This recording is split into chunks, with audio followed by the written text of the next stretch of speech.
Hi, എൻ്റെ പേര് അരുൺ. ഇന്നൊരു കനേഡിയൻ യൂസ്ഡ് കാർ ഡ്രൈവർ എക്സ്പീരിയൻസുമായിട്ടാണ് ഞാൻ നിങ്ങളുടെ മുമ്പിൽ വന്നിരിക്കുന്നത്. കാനഡയിൽ വന്നിട്ടുള്ള ഒരു ഭൂരിഭാഗം പേരും ഒരു യൂസ്ഡ് കാർ മേടിക്കാനാണ് തുനിയുന്നത്.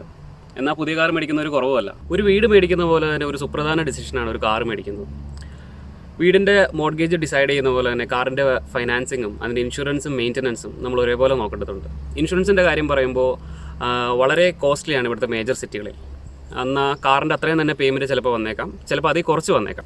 മെയിൻ്റനൻസിൻ്റെ കാര്യം പറയുകയാണെങ്കിൽ നമ്മൾ പാർട്സിന് എത്ര കൊടുക്കുന്നു അത്രയും പൈസ തന്നെ ചിലപ്പോൾ നമ്മൾ റീപ്ലേസ് ചെയ്യാനും കൊടുക്കേണ്ടി വരും. അത് മേജർ നമ്മളിപ്പോൾ ഓത്തറൈസ്ഡ് ഡീലേഴ്സിൽ കൊടുക്കുകയാണെങ്കിൽ അത് മേടിച്ച ഡീലറിൽ തന്നെ കൊടുക്കുമ്പോൾ അതനുസരിച്ചുള്ള വ്യത്യാസങ്ങൾ റേറ്റ് വളരെ കൂടുതലാണ്.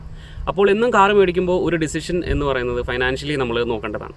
ഞാൻ നിങ്ങൾക്ക് പരിചയപ്പെടുത്തുന്നത് 2018 ഇലാൻട്രയാണ്. അത് 6th ജനറേഷനിൽ വരുന്ന ഒരു ഇലാൻട്രയാണ്.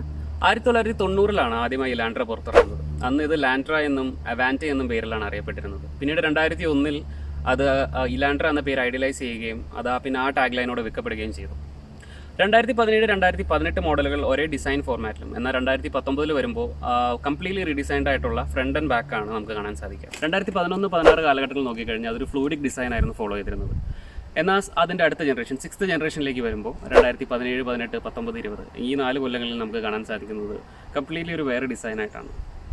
എന്നാൽ ഇപ്പോൾ ഇറങ്ങി നിൽക്കുന്ന 2021 മോഡൽ, അതായത് 7th ജനറേഷൻ എന്ന് പറയുമ്പോൾ ഒരു ഗ്രൗണ്ട് അപ്പ് തന്നെ മാറ്റി ഒരു പുത്തൻ ഡിസൈനായിട്ടാണ് വന്നത്. കനേഡിയൻ മാർക്കറ്റിൽ ഹ്യുണ്ടായി ഇലാൻട്ര ഒരു എൻട്രി ലെവൽ സെഡാൻ കാറാണ്.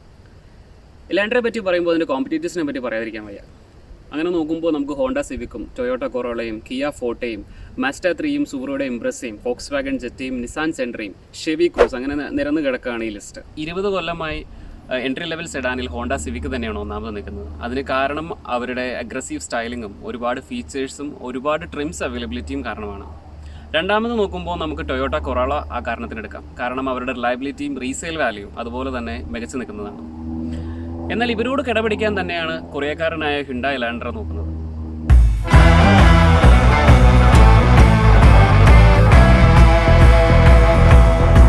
വാല്യൂ ഫോർ മണിയും ഒരുപാട് ഫീച്ചേഴ്സുമായിരുന്നു ഹ്യുണ്ടായി ഇലാൻട്രയ്ക്ക് അന്ന് മുന്നിൽ വെക്കാനുണ്ടായിരുന്ന 2 തുറുപ്പ് ചീട്ടുകൾ.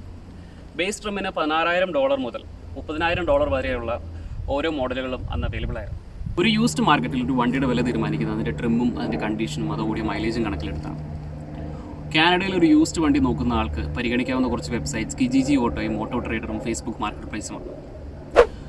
ഈ യൂസ്ഡ് വണ്ടി നോക്കുന്ന ഒരാൾക്ക് എന്തുകൊണ്ട് ഇലാൻട്ര പ്രിയങ്കരനാവുന്നു എന്നുള്ളത് ഏറ്റവും കുറഞ്ഞ വിലയും അതിൽ കൂടുതൽ ഫീച്ചേഴ്സും കിട്ടുന്നതുകൊണ്ടാണ്. 2017 $16,000 മുടക്കിയാണ് എൻ്റെ ഫ്രണ്ട് ഈ വണ്ടി മേടിച്ചത്.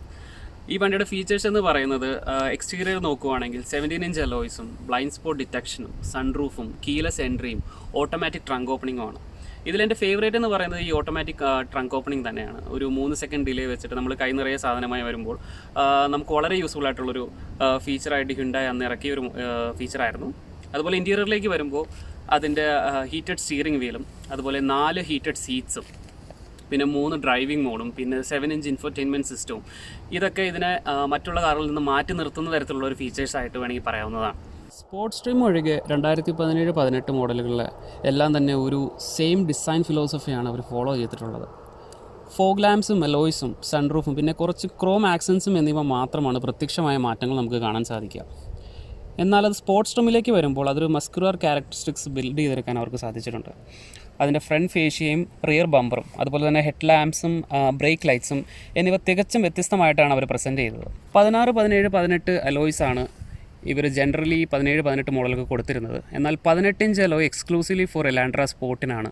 ഹ്യുണ്ടായി ഇലാൻട്രയിൽ പൊതുവേ കാണുന്ന ഒരു 6 സ്പീഡ് ഓട്ടോമാറ്റിക് എഞ്ചിനാണ്. സ്പോർട്സ് വേർഷനിൽ മാത്രം നമുക്കൊരു 7 സ്പീഡ് ഡ്യുവൽ ക്ലച്ച് കാണാൻ സാധിക്കും. 2 എഞ്ചിൻ ഓപ്ഷൻസ് അവൈലബിൾ ആയിരുന്നു. ഒന്ന് 2 ലിറ്റർ 147 HP പവറിലുള്ളതും, അതുപോലെ സ്പോർട്സ് മോഡൽ വരുമ്പോൾ 1.6 ലിറ്റർ ടർബോ എഞ്ചിനും അത് 201 HP പവറാണ് തന്നിരുന്നത്. നമ്മൾ ഇന്നിവിടെ ഓടിക്കുന്നത് 2 ലിറ്റർ എഞ്ചിനാണ്. സ്മൂത്താണ് അതിൻ്റെ പെർഫോമൻസ്. സിവിക്ക് പോലെ ഇലാൻട്രയുടെ ഒരു പെർഫോമൻസ് നമ്മൾ പ്രതീക്ഷിക്കരുത്. സിറ്റി ഡ്രൈവിങ്ങിന് ലൈറ്റ് സ്റ്റിയറിങ്ങും സാമാന്യം തിരക്കേടില്ലാത്ത എഞ്ചിൻ പെർഫോമൻസും സുഖകരമായൊരു ഡ്രൈവിംഗ് എക്സ്പീരിയൻസ് നൽകുന്നതാണ് ഹ്യുണ്ടായി ഇലാൻട്ര. 3 ഡ്രൈവിംഗ് മോഡ് അടങ്ങിയതാണ് Hyundai Elantra: normal, eco and sport. സ്പോർട്ടിൽ വണ്ടി ഒരു സ്പോർട്സ് കാറായി മാറുന്നില്ലെങ്കിലും ഷാർപ്പ് ആൻഡ് ക്വിക്കായൊരു ത്രോട്ടിൽ റെസ്പോൺസും ഹെവി സ്റ്റിയറിങ്ങും ഒരു നല്ല ഡ്രൈവിംഗ് എക്സ്പീരിയൻസ് നൽകുന്നതാണ് ഹ്യുണ്ടായി ഇലാൻട്ര. ഹൈവേ എക്സ്പീരിയൻസും സ്മൂത്താണ്. ക്യാബിൻ നോയ്സ് തീരെ ഇല്ല എന്നല്ല, കുറച്ചുണ്ട്. മൈലേജിൻ്റെ കാര്യം പറഞ്ഞു വരുമ്പോൾ കാനഡയിൽ പെട്രോൾ വേരിയൻറ്റ് മാത്രമാണ് അവൈലബിൾ ആയിട്ടുള്ളത്.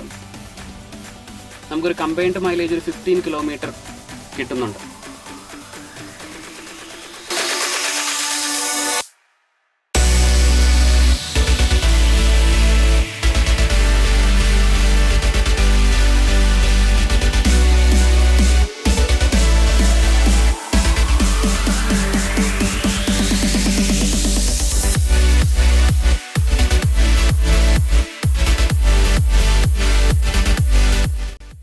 ചുരുക്കി പറഞ്ഞാൽ കുറഞ്ഞ പൈസയ്ക്ക് ഒരുപാട് ഫീച്ചേഴ്സ്. അതായിരുന്നു 2017-18 എലാൻഡ്ര. മാസ അടവിനോടൊപ്പം തന്നെ ഇൻഷുറൻസും അതോടൊപ്പം തന്നെ ചിലവും വരുന്ന മെയിൻ്റനൻസിൻ്റെ ചിലവും വരുന്ന ഈ ഒരു സ്ഥലത്ത് എന്തുകൊണ്ടും 2017-18 എലാൻഡ്ര നിങ്ങളുടെ യൂസ്ഡ് കാറായി നിങ്ങൾക്ക് പരിഗണിക്കാവുന്നതാണ്. മറ്റൊരു കാറിൻ്റെ റിവ്യൂവുമായി വരുന്നതുവരേക്കും ബൈ ബൈ.